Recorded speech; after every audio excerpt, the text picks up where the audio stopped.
Muito boa noite a todos. Tiveram um bom dia? Sim, muito trabalho. Eu sei de uma família que está muito contente hoje, hein? Pela primeira vez o filho a tocar piano. Nada mal.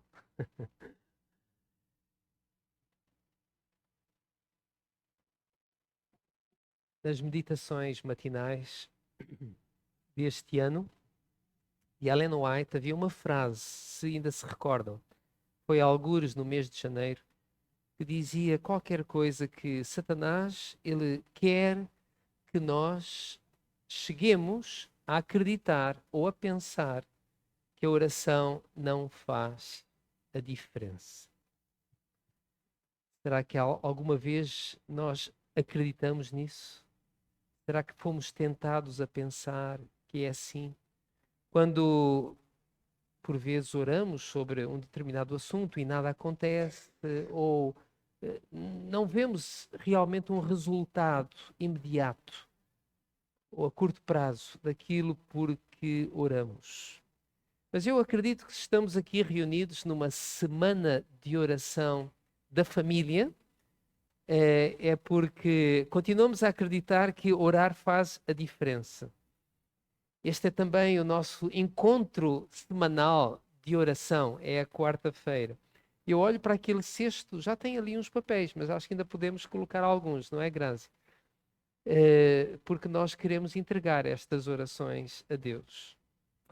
E às vezes nós nos concentramos nas orações não respondidas e nem nos apercebemos daquelas que foram respondidas. E isto não ajuda a fortalecer a nossa fé.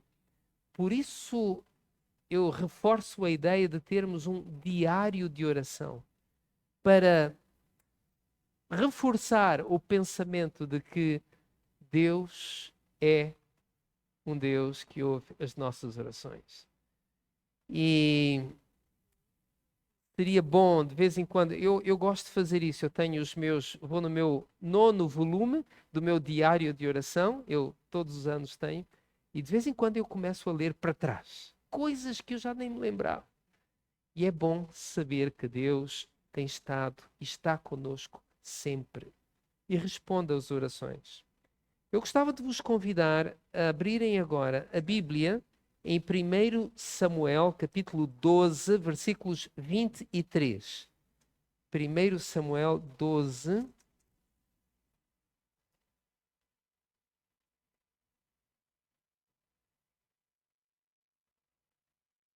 12, 23. Diz assim, quanto a mim, longe de mim que eu peque contra o Senhor, deixando de orar por vós, antes vos ensinarei o caminho bom e direito. Conheciam este pecado? Nós sabemos muitas coisas que são pecado, não é? Mas sabiam que não orar é pecado? Samuel sentia isto.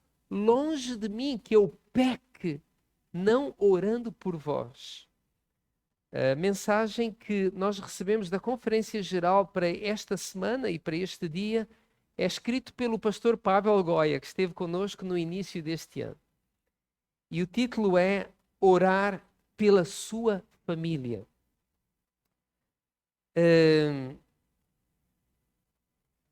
O pastor Goya introduz este tema contando uma história pessoal sobre a sua própria família. Ele tem 2 filhos e eu conhecia esta história por ouvi-lo através do YouTube. Um deles chama-se Gabriel, Gab, e Ovi, é assim como ele os trata. E são 2 jovens adultos hoje que frequentam a sua igreja, que têm a sua família, que oram, que são uma alegria para os seus pais, mas ele diz, nem sempre foi assim. Nem sempre foi assim. Então ele conta particularmente do Gab, que quando ele tinha cerca de 17 anos, ele estava mais preocupado em determinado momento com divertir-se e começou a achar que a igreja estava a impedi-lo de ser feliz, de desfrutar da vida. Ele achou que não fazia sentido frequentar a igreja, orar ou estudar a Bíblia, e chegou a dizer aos pais: deixem-me em paz. Não me estejam sempre a falar sobre religião. Deixem-me em paz. Religião é uma coisa para as pessoas idosas, quando já não têm outro interesse na vida. Eu, quando for velho, eu volto para a igreja. Era isso que ele dizia. E então ele parou de ir à igreja, para grande desencanto e tristeza dos seus pais. Imagina, o pai é pastor, não é? E agora o filho já não vai à igreja. Mas é interessante que nessa mesma altura ele começa a tirar notas muito fracas na escola. Ele tinha uma maluquice por velocidade e por conta disso conseguiu ter muitas multas por excesso de velocidade e teve alguns acidentes de carro. E a esposa e o pastor começaram a orar fielmente, começaram a interceder. Eles não estavam nada contentes, nem felizes com o que se estava a passar com o Gabi. Jejuaram, a esposa jejuava todas as quartas-feiras. Que angústia, que ansiedade. Talvez alguns pais aqui presentes ou que nos ouvem em casa sabem o que é isso. Mas quanto tempo nós devemos orar? A pergunta que se põe é esta. Se fizermos orações a pedir, por exemplo, por alguma coisa material, por exemplo, um carro maior, melhor, uma casa maior, um emprego melhor remunerado, quanto tempo nós devemos orar por isto? Será que às vezes nós quase que queremos torcer o braço de Deus? Dá-me o que eu quero. Impomos a nossa vontade a Deus quando temos alguma coisa que nós queremos muito. Isaías capítulo 40, versículo 31, fala um pouco sobre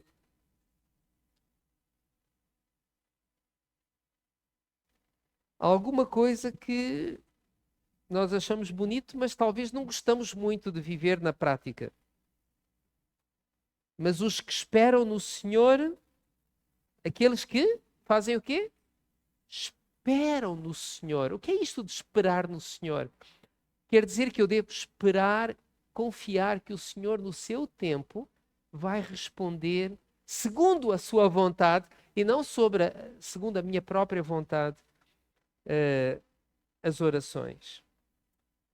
E o versículo termina dizendo: esses que esperam renovam as suas forças, sobem com asas como águias, correm e não se cansam, caminham e não se fatigam. Será que eu sou deste tipo de pessoa que espera no Senhor, que confia no Senhor? Eu acredito que todos aqui temos orações que ainda não foram respondidas. Nem vou perguntar quem, porque eu penso que todos nós temos orações que ainda não foram respondidas. Pois o pastor e a sua esposa, que se chamava Daniela, eles tinham exatamente uma situação como esta, porque nada mudava com o Gabi. Eles oravam todos os dias, fizeram jejuns, mas nada acontecia. Em determinada altura, eles começaram a pedir: Senhor, que ele possa ser salvo.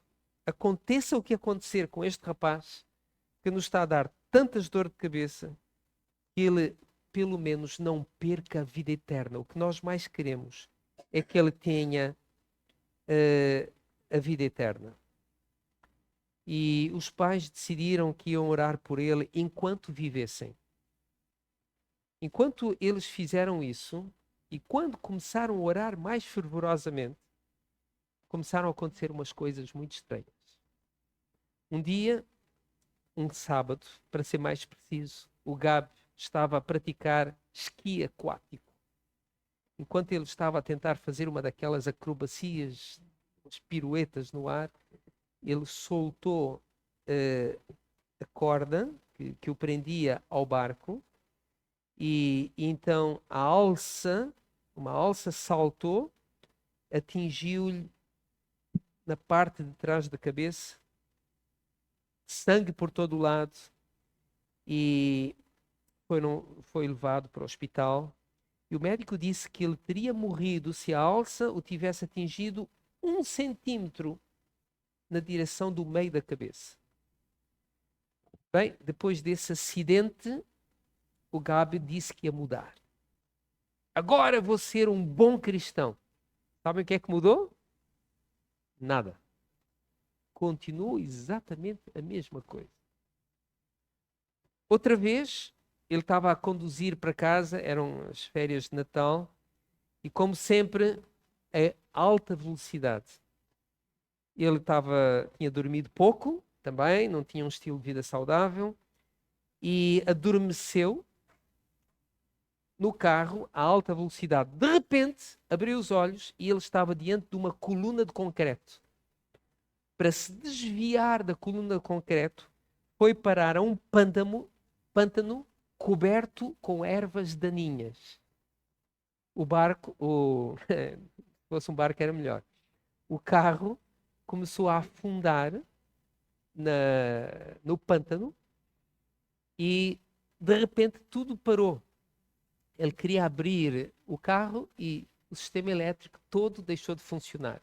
Então, na prática, ele estava completamente coberto por água, porque o carro afundou completamente e ele não conseguia abrir.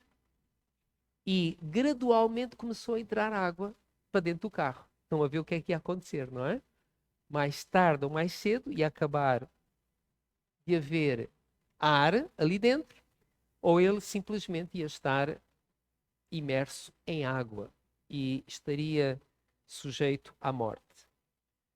Mas o que é que acontece?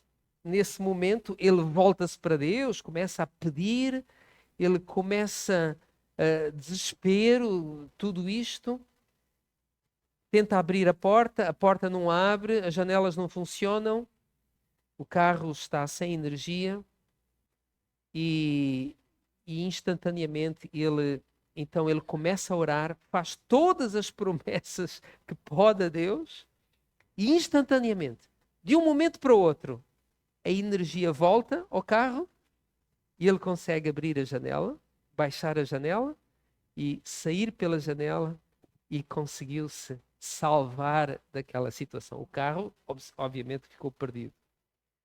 E então ele tinha prometido mudar e agora anunciou aos pais que ele vai mudar, vai ser uma pessoa diferente. Sabem o que é que acontece? Tudo na mesma. Ele não muda. Ele continua o mesmo. Meses depois, o Gab vai com os seus amigos num quadriciclo, essas motos, 4 rodas. E alguns deles tentaram subir uma montanha. Mas a montanha era muito íngreme, então eles decidem dar a volta, não subir de uma forma vertical, não é? Mas ele, o Gabi, porque era muito esperto, ele queria impressionar os amigos, e o que é que ele decide fazer? Decide subir aquilo assim, numa montanha muito íngreme.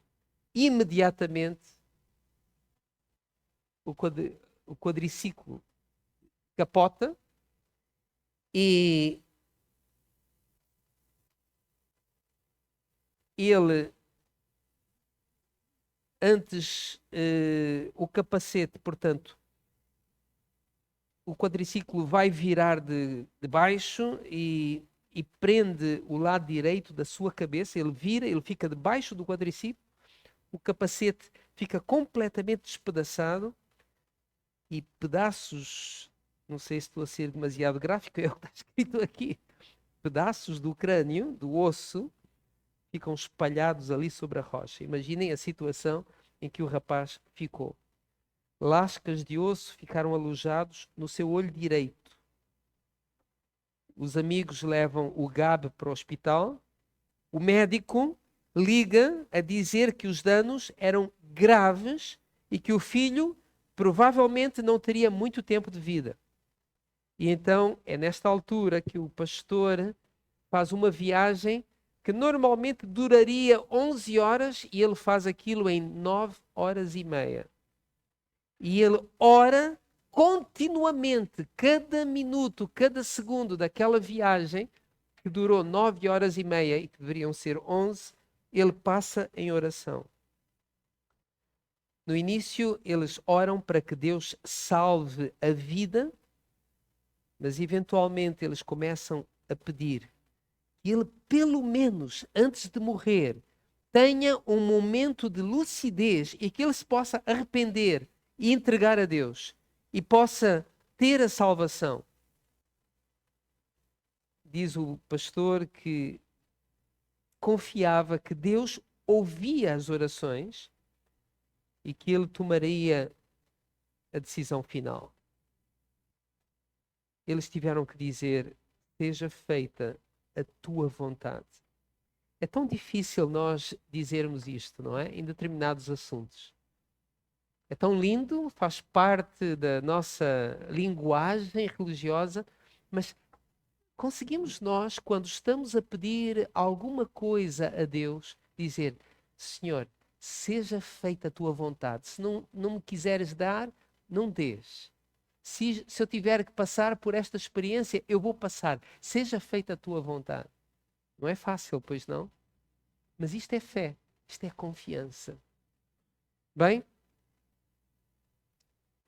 pouco depois estavam no hospital, o médico veio e informou que não viram, apesar da gravidade tremenda do acidente, que não viram nenhuma lesão cerebral significativa. Testaram a visão e perceberam que o nervo óptico não tinha sido afetado. Ele ia ter uma visão normal. Ele passou por uma cirurgia plástica. 5 placas de titânio foram colocadas do seu lado direito da sua cabeça para substituir o osso que já não existia. Quando acordou, a cabeça estava enfaixada, exceto pelo lado direito e pelo olho direito. E então o diálogo aqui entre pai e filho tem um certo... Quando ele acorda, ele perguntou: pai, estou morto? Ou vou morrer? E o pai diz: filho, pessoas mortas não falam. Você está bem e vai sair desta. Vou ficar paralisado? Pergunta o filho. E o pai diz: infelizmente não. Por que infelizmente? Porque você ainda poderá voltar a fazer coisas estúpidas. Eu tenho lesões cerebrais? Pergunta o rapaz. E o pai diz: isto seria impossível. E o filho pergunta: por quê? Você não pode ter lesões cerebrais porque você não tem cérebro. O que é que passou na tua cabeça de subir aquela montanha? Diz o rapaz: por favor, não me faça rir, isto dói. Vou imaginar ele com a cabeça toda enfaixada. Pai, Deus salvou a minha vida outra vez. E o pai diz: sim, filho, ele fez isso. Ele tem tentado chamar a tua atenção. Ele tem tentado acordar-te. Pai, Eu quero mudar, mas eu não consigo. Filho, quem te disse que tu tens o poder para mudar, seja o que for? Só Deus é que te pode mudar. Convida à presença de Deus diariamente e continuamente na tua vida. Todo aquele que invocar o nome do Senhor será salvo. É um processo longo, mas enquanto a presença dele estiver em ti, trabalhando contigo, tu estás em segurança. Somente quando tu te separas dele e Satanás toma conta, aí tu não podes obter a vitória. Começa hoje e depois, todos os dias. Eles oraram juntos. Ele fez uma oração muito simples e curta, mas o certo é que a partir desse dia, ele começou a dedicar tempo de qualidade em comunhão com Deus, para convidar Deus à sua vida. A sua vida mudou completamente. A cirurgia foi extremamente bem sucedida, sem marcas.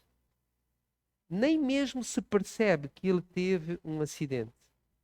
Nós poderíamos ter sonhado com algo melhor? Deus nos ama. Deus não nos quer reter nada de bom. Eu quase que li a história, mas eu conheço essa história e os detalhes para mim são tremendos. A história do Gabe talvez possa ser a história de muitos de nós. Talvez não com este drama todo, mas quantas vezes Deus tem nos tentado despertar, acordar, e nós continuamos letárgicos, muitas vezes a titubear entre dois pensamentos. Sabemos o que é bom, mas há tanta coisa que nos chama a atenção. E isto impede que nós possamos ter esta comunhão com Deus. Isto acontece com adultos, imaginem com jovens. Só que aqui há uma diferença. Este jovem tinha a felicidade de ter pais que oravam. E eu estou a ler, o pastor, quando esteve aqui em Portugal, ofereceu-me um livro dele, com a história dele. Está traduzido em português, mas eu tenho a versão em inglês. E na segunda-feira é o meu dia assim mais tranquilo, eu consegui arranjar um bocadinho, meia horinha, e li um bocadinho. E o início da história dele, deste pastor, Pavel Goya, talvez não tenha estes acidentes todos, mas ele, quando tinha a mesma idade, também teve este tipo de comportamentos desviantes. E na história que ele conta, ele, de madrugada, ele lembra-se de sair de casa para ir ao encontro de alguns amigos, às escondidas, sem acender a luz. E quando ele passa pela sala, sabem o que é que ele vê? O pai dele a orar por ele. E este é uma experiência que o acompanha ao longo de toda uma vida. Porque muitas vezes ele acorda à noite, ou com fome, ou para fazer qualquer coisa, e sabem o que é que ele encontra? O pai dele a orar por ele. E um dia ele fala com o pai, e o pai diz: Olha, cada uma destas noites que tu me vês, eu estou a orar por ti. Diz ao Pavel, que agora conta a história do Gab, que é o filho dele. Pais que oram. Felizes os filhos que têm pais e mães que oram por eles. Ontem alguém me mandou um artigo da revista Adventista que eu escrevi em 1998, já há uns anos, onde alguém me convida para falar da minha mãe. E eu li assim, já nem me lembrava quase o que é que eu tinha escrito, mas eu faço claramente referência ali. E menciono um hino. Mamã orou por mim. Aquele hino que nós costumamos cantar. Eu sou um privilegiado, porque tive uma mãe que orou por mim. Nós somos pais e mães, e filhos e filhas. A oração faz parte da nossa vida. Samuel, ele disse que não iria pecar deixando de orar pelo povo. Mas é interessante que Samuel, ele é objeto de muitas orações. Quando nós vamos ao livro de Samuel, capítulo 1, 1 Samuel, capítulo 1, encontramos esta história lá do 11º século antes de Cristo. A história nós conhecemos a história de uma mulher que vivia numa família que era um bocadinho diferente daquilo que era o plano de Deus. Porque havia uma outra esposa que competia com Ana pelo amor de Elcana. Tratava-se Penina. E aquilo era uma profunda dor, uma angústia, uma humilhação. E quando naquele dia eles vão até o templo, na altura do Yom Kippur, do dia da expiação, nós lemos no versículo 10 que Ana levantou-se e com amargura de alma orou ao Senhor e chorou abundantemente. Aqui temos uma mulher desesperada. Já oramos desta maneira, já oramos chorando. Bem, é o que Ana faz aqui. Mas na sua angústia, ela não fica a remoer a sua frustração. Ela coloca o seu foco em Deus. No versículo 11 diz, e fez um voto dizendo, Senhor dos exércitos, se benignamente atentares para a aflição da tua serva e de mim te lembrares da tua serva, de não esqueceres e lhe deres um filho varão, ao Senhor o darei por todos os dias da sua vida e sobre a sua cabeça não passará navalha. Temos aqui alguém desesperado, alguém a pedir, suplicar a Deus e a fazer um voto a Deus. Mas quando nós continuamos na leitura do versículo, vemos que o sacerdote Eli, sumo sacerdote, ele estava a passar por ali e observando que aquela mulher estava a falar, estava ali, e nós conhecemos a história. Ele vai assumir que ela estava o quê? Embriagada. E vai se dirigir a ela desta maneira. Não sei o que é que os irmãos vão pensar. Se eu chegar a algum de vós e dizer assim, andou a beber? Aí um cheirinho. Eu acho que ninguém vai gostar de uma abordagem destas. Talvez alguém vai dizer assim, o pastor, está pensando que eu sou o quê? Mas esta senhora é uma senhora mansa, porque ela vive na presença de Deus. E ela diz, não, eu sou mulher atribulada de espírito, eu não bebi vinho nem bebida forte. E agora, ela vai dizer que ela tem uma ansiedade, uma aflição. E, no versículo 17, quando continuamos a ler, Eli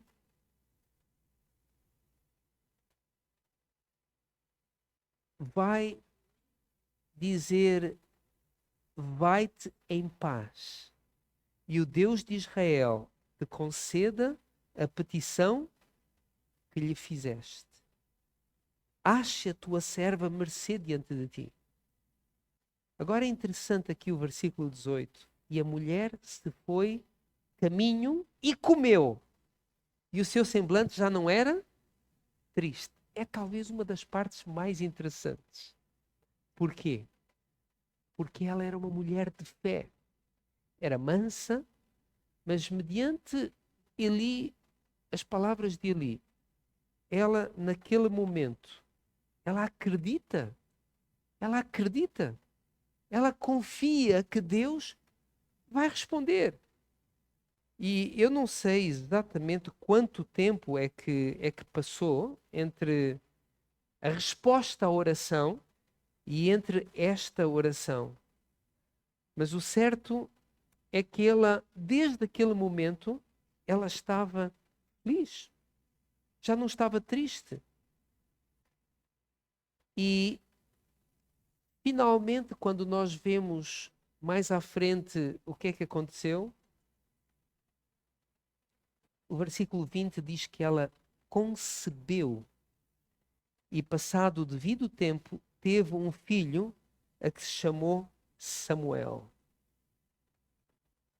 O versículo 18 e 19 relatam a experiência de alguém que acredita e que é atendida na sua oração. Agora, a história poderia ter terminado aqui e nós ficávamos sem saber o que tinha acontecido depois. Mas quando ela recebe aquilo que ela tinha pedido a Deus, o que é que ela vai fazer?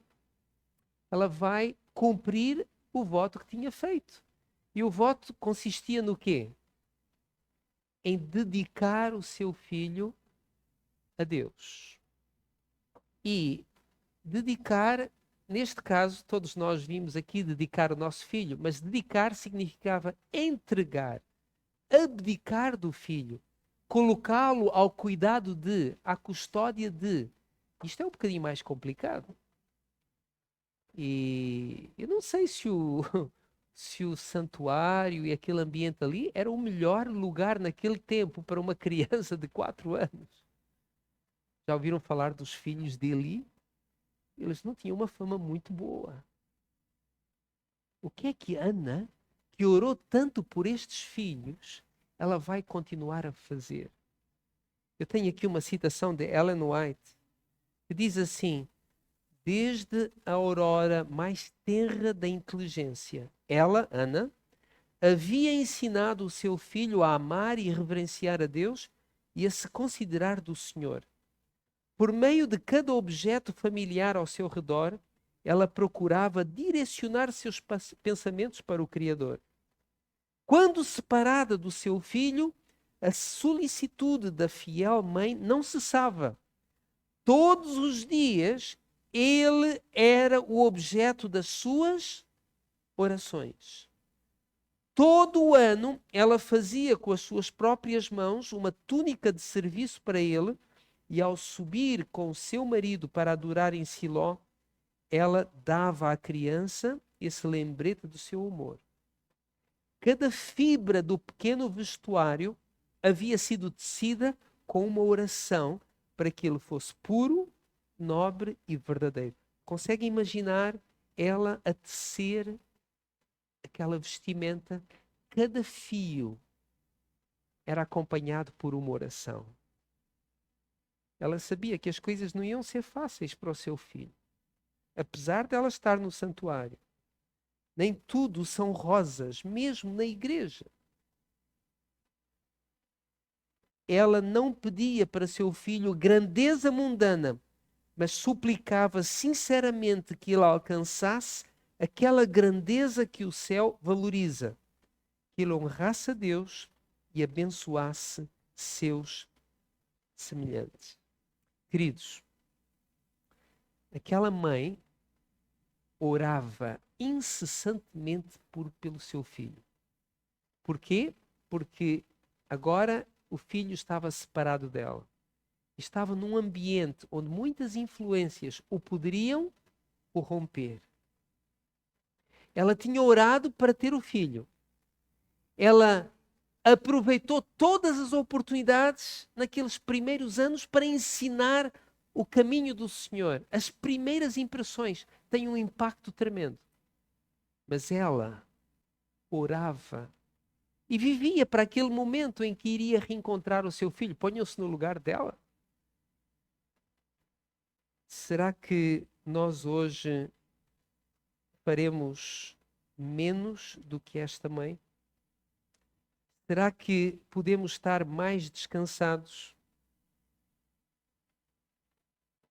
Uma outra citação que encontro aqui no texto diz: se o Salvador dos homens, com sua força divina, sentiu a necessidade de oração, quanto mais deveríamos nós, mortais fracos e pecadores, sentir a necessidade de oração fervorosa e constante. Ele se entregou a Deus e, por meio de oração sincera e total submissão à vontade de seu Pai, saiu vitorioso. Aqueles que professam a verdade para estes últimos dias, acima de toda outra classe de cristãos professos, deveriam imitar o grande exemplo na oração. Ou seja, Jesus, o nosso modelo, ele não deixava de orar, ele orava incessantemente. Ana não deixava de orar pelo seu filho. E ele foi quem foi? Samuel, um homem verdadeiramente exemplar na sua vida, um líder em Israel. Será que hoje nós, que não temos a pureza e santidade de Cristo, que sentia a necessidade de oração, nós que enviamos os nossos filhos para um ambiente que certamente não é melhor que a casa de Eli, mas se poderia comparar a sociedade de hoje à Babilônia ou ao Egito? Será que não haveremos de redobrar as nossas forças pelos nossos filhos, pela nossa família? É isso que nós viemos aqui fazer hoje, não é? Podemos correr o risco de falar tanto de oração e nunca orar. Então, neste momento, vamos aproveitar os momentos que se seguem para orar. Estão aqui o nome de alguns filhos, penso eu. Estão? Não estão. Se a vossa família ainda não está aqui, então coloquem a vossa família aqui. Eu gostaria de propor que nós, nestes momentos, ok, o Gabriel vai distribuir aí. Alguém que precisa dos papeizinhos? Ok, temos aqui alguns nomes, algumas famílias. Coloquem aqui os vossos pedidos.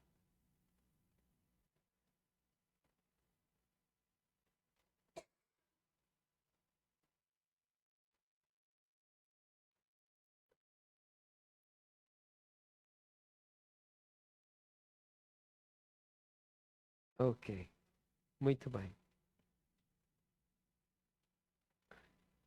Quando eu estive com o pastor Goya, foi a única vez, no início, eu disse-lhe assim: pastor Goya, a história do seu filho impressionou-me muito. E ele disse-me assim: estes cabelos brancos, todos eles, eu devo ao meu filho. A este filho aqui. Foram anos. Mas a Bíblia diz orar sem cessar. Os nossos filhos, irmãos, nós precisamos ter compaixão deles.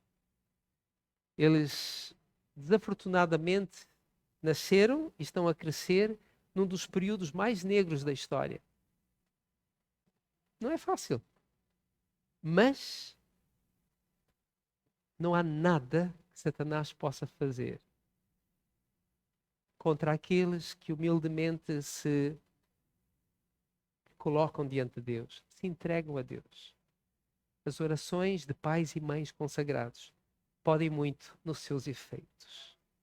E aqueles mais fraquinhos entre todos, que sentem que nada podem, mas que, humilhando-se diante de Deus, se consagram a Ele, tornam-se inabaláveis. E é esta a glória de Deus, que depois de 6.000 anos de pecado, possa existir homens e mulheres, jovens, crianças e adultos, puros e sinceros, no meio de uma geração corrompida como aquela em que estamos a viver. Então, oremos. Amoroso e querido Pai, nesta noite aqui viemos mais uma vez, nesta semana de oração da família, e estivemos aqui a ouvir a Tua palavra, a meditar, a louvar e também a orar. Mas é natural que no nosso coração existam preocupações, existam muitos motivos que nos fazem dobrar os nossos joelhos, porque não vivemos num tempo fácil e queremos que nenhum da nossa família se perca. Por isso, ó Pai, aqui humildemente nos colocamos diante de Ti para interceder pelas nossas famílias, para colocar cada um dos nossos queridos na Tua mão, o nosso cônjuge, os nossos filhos, os nossos queridos familiares, irmãos e irmãs. Ó Pai, alguns dos que estamos aqui não temos o privilégio de ter a família perto de nós. Cuida destas famílias que estão longe, que estão distantes. Cuida daqueles queridos sobre quem neste momento não podemos ter tanta influência porque estão longe ou porque já são adultos. Ó Deus querido, obrigado porque nos ouves. Obrigado porque cada oração tem uma resposta. E obrigado por aquilo que ainda farás na vida de cada família aqui presente. Em nome de Jesus te pedimos. Amém, Senhor.